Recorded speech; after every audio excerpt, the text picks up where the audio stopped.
Most of what people know about Pearl Harbor is from just a real aerial view and seeing ships exploding and burning in the harbor.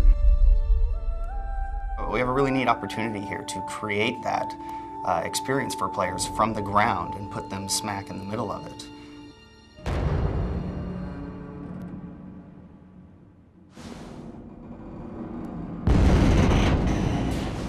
What was that? What's going on? The player's going to be thrust into this event. He's going to walk out of the door of his battleship and just be amazed at everything that's happening. And we want him to feel like the world isn't centered around him. We want to feel like he's thrown into this crazy, horrific attack. And he's going to take a second to soak it all in. And then realize, wow, maybe I can help fight these guys off. I'm not going to win Pearl Harbor, but maybe I can do something to help our cause. Take his gun and give us fire support!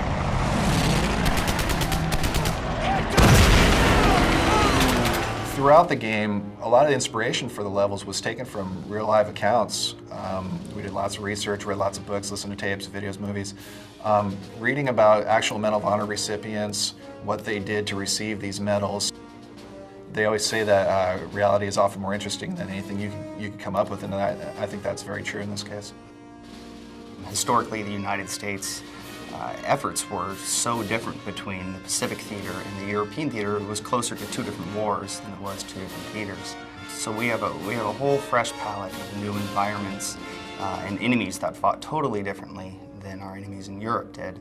The battles that took place during the first 2 years of the Pacific theater are unbelievable stories for us to tell players about and let them experience. Medal of Honor Pacific Assault, although it shares some similarities with the console version, which is called Rising Sun, it's a completely different game designed exclusively for the PC platform and the PC game player. In the previous Medal of Honor games, our enemies have been pretty straightforward. They would engage you, you'd see them, you'd fight, one of you would win. In Pacific Assault, we're trying to take it to a new level with both the enemies and the tactics they used, having them appear to be more human, having them make decisions based off how hurt they are. Are they going to turn and retreat and go look for help? Let him have it!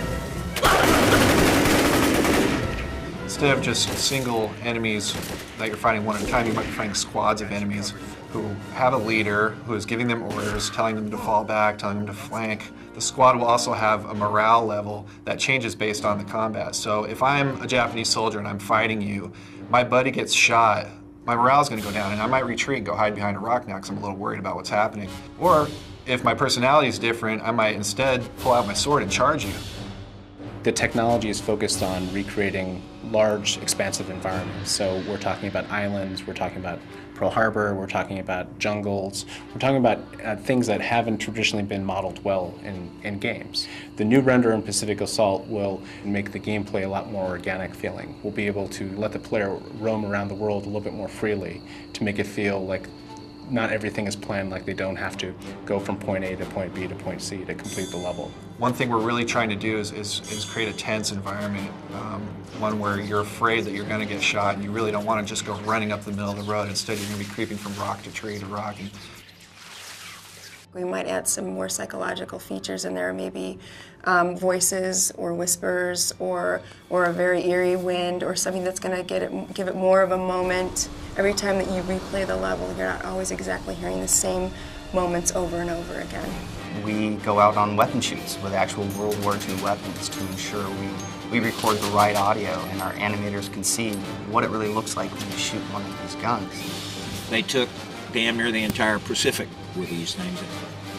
We work with museum curators and reenactors, so we really know what it feels like when a flamethrower goes off a few feet away from you and how to convey that in a game for a player. We go to painstaking efforts to research every aspect of the war and the content of the video game. It provides us with an opportunity to entertain and educate players on World War II.